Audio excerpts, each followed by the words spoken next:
look back at Bush 43, you ended up having the Iraqi war, you had 9/11, you had a lot of angst. George Bush had this very folksy side that a lot of Republicans liked, and many people in the country were drawn to it. African Americans were not, because he was not relatable to people of color for whatever reasons, whether it was he opposed affirmative action, and his Justice Department opposed and challenged affirmative action plans. He portrayed himself as an educational reformer. He argued that there was still discrimination against blacks in the schools. And so he proposed a bill that became a law, which has the name No Child Left Behind. But the problem was it was administered very poorly and it was financially starved. So it didn't really make the kind of difference that it could have. His Justice Department argued that voting issues, like they argued that voter IDs were legitimate, that they didn't curtail black voting. In general, Bush's Justice Department didn't do very much. In fact, retarded a good deal for racial equality through the legal system. In 2006, Bush signed into law another extension of the Voting Rights Act of 1965. It even strengthened the Voting Rights Act. The way he softened conservatism, the conservatism of Ronald Reagan, which was a kind of a hard conservatism, I would call it, Bush and his, at least the rhetoric and some of his behavior.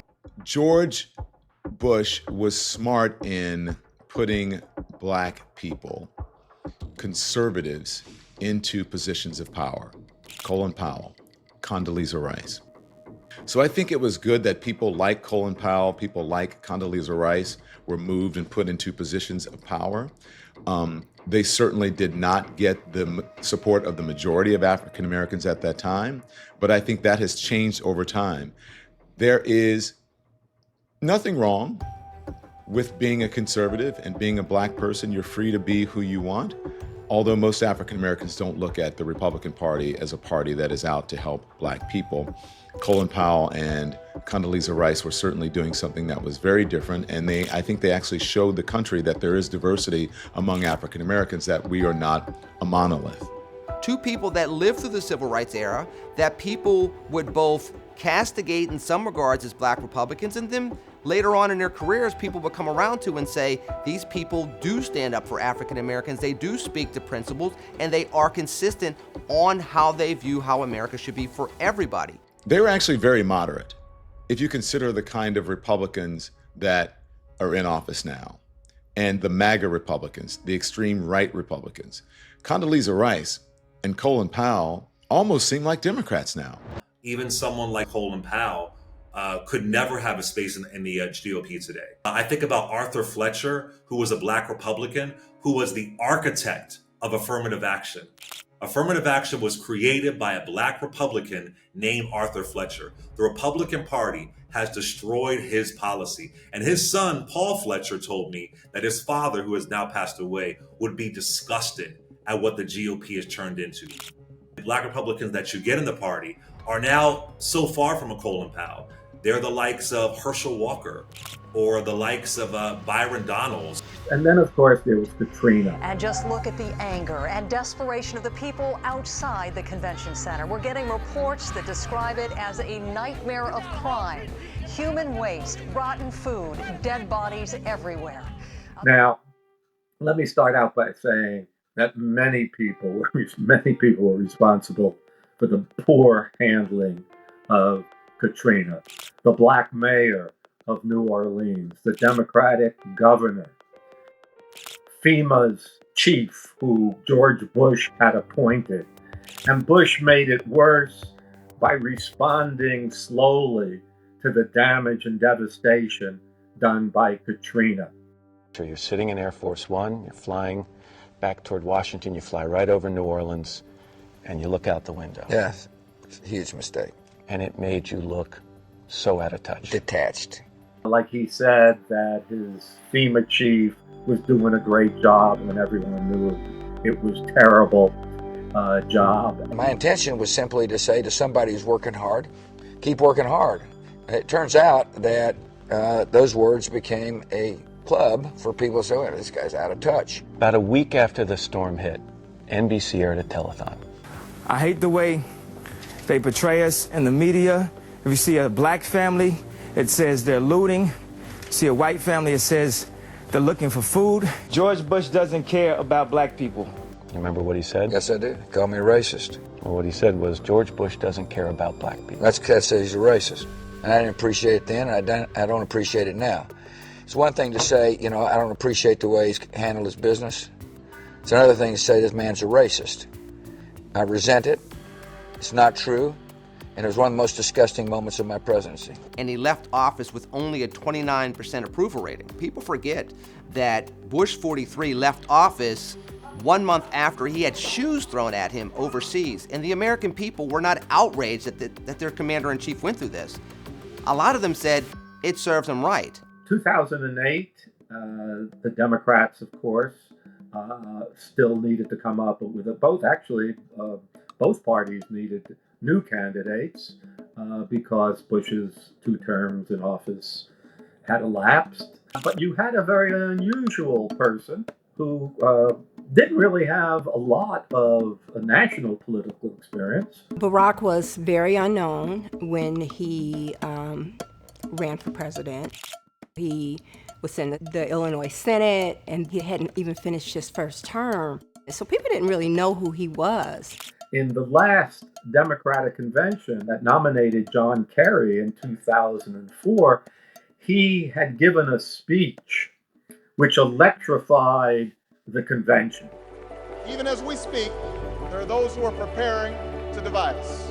Well, I say to them tonight, there is not a liberal America and a conservative America. There is the United States of America. Everyone fell in love with Barack Obama. They're like, who is this young guy, when he gave that speech at the Democratic National Convention? It electrified the convention. It was a speech about hope, about a new generation of Americans. He was a wonderful, dynamic speaker, and he got a good deal of publicity for it. I knew Obama when he was a state senator in Illinois. And in fact, we used to talk about the issue of environmental justice, environmental racism, because he was a community organizer at Art Guild Gardens in the south side of Chicago. So we had this kind of affinity for community organizing.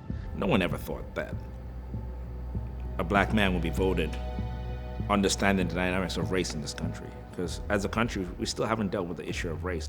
I'm not gonna lie, I didn't think Barack Obama had a chance at first, right? Nobody believed, let me tell you, nobody believed that he would become president of the United States. A major endorsement for Hillary Clinton is spotlighting the critical battle underway for African-American votes in South Carolina. Even the Congressional Black Caucus, initially they supported Hillary Clinton because they didn't think Barack Obama had enough experience. They didn't think he had enough name recognition to win the presidency of the United States. I believe that it wasn't until he won the Iowa primary that black people said, oh, he has white appeal too, so he may be the person to win, because you can't become president without white vote too. He was a crossover candidate, which gave us a higher hope for the White House. Obama, who was a very polished person, very educated, Columbia and Yale degrees. Remember, we were all praying for him, don't do nothing to him, Lord, get him Secret Service and all that kind of stuff.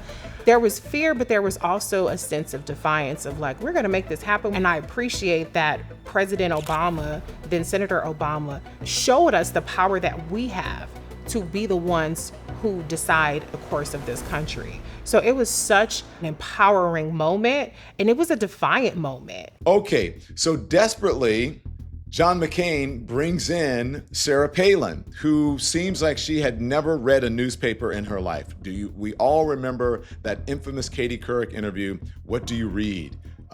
She couldn't name not one source. I was curious, what newspapers and magazines did you regularly read before you were tapped for this to stay informed and to understand the I've world? read most of them, again, with a great appreciation for the press, for the media. But like what one specifically? I'm curious that you...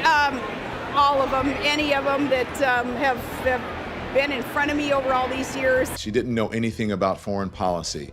She still didn't know, right? John McCain was pretty moderate. He actually took up for Barack Obama when someone said he was a Muslim and he was un-American. No, ma'am. He's a decent family man, citizen that I just happen to have disagreements with on fundamental issues, and that's what this campaign is all about. He's not. Thank you. Thank you. So just remember, so John McCain's campaign then as well was on life support. He actually suspended his campaign. He was not getting any donations. He was running out of money. This is a CBS News special report. I'm Katie Couric at CBS News election headquarters in New York. And we have breaking news, momentous news, really. CBS now estimates because of victories in California, Washington, Oregon, and Hawaii. CBS projects that Senator Barack Obama of Illinois will be the next president of the United States. And I remember standing in Grant Park when he won, watching it with a whole crowd of people with tears in their eyes, and they could not believe that we had elected the first black president of the United States. When they flashed the camera to Reverend Jackson, and I saw the tears come down, the genuine pride, I thought about the 84 and the 88 election. I thought about all the hard work that we had put forth in 84 and in 88, and how close we were in 88. I could only imagine that he felt like we did this thing, that we helped to pave a way for a man to come, for a black man to come and be president. It was a proud moment. It was like a validation of the work that we had done, that a black man could be president in the United States of America. It was the same thing when Kamala Harris became a VP, that a black woman could also be, and a woman could be president. I just lost my mother, and I remember I was so sad that she couldn't see this day. It was a phenomenal feeling. It was a phenomenal time for politics in general. And just the visuals. You remember them walking out on the stage and their two precious daughters coming out and showing America that we were so much more. If there is anyone out there who still doubts that America is a place where all things are possible, who still wonders if the dream of our founders is alive in our time, who still questions the power of our democracy, tonight is your answer. In the audience was every famous black person that you could imagine. I ran into Oprah, Tyler Perry was there. I think Sidney Poitier was there. Everyone was there, and it was a moment for the country. And while the Democratic Party has won a great victory tonight, we do so with a measure of humility and determination to heal the divides that have held back our progress. I was working at BET News at the time, and I remember election night in Chicago, all these random white people were saying, "Oh, congratulations, congratulations to me." I took it fine, like, "Oh, congratulations to you. The country might start to go in a better direction now."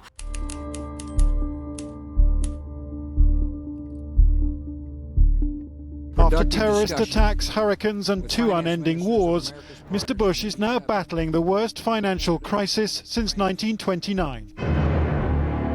I think this is the most significant financial crisis in the post-war period. There are fears the sell-off will continue on Wall Street.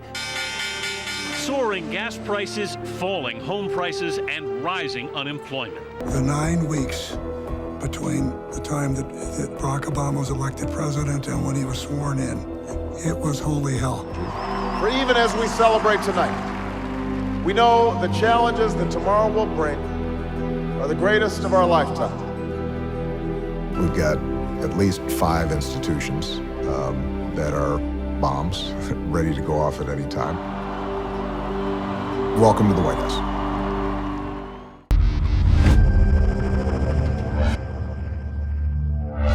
It started as a feeling of resentment towards black folks. There are also those who claim that our reform efforts would ensure illegal immigrants. This too is false. The reforms I'm proposing would not apply to those who are here illegally. It's not true. The backlash, that we felt with the Tea Party, that how dare Black America help elect a black man, and we're gonna show you. And so we had this surgence of right-wing candidates that ran for office and won. And it just stagnated any hopes of change for President Obama. He needs a Congress to help him, to back him up and to back his policies up. And I think we failed him.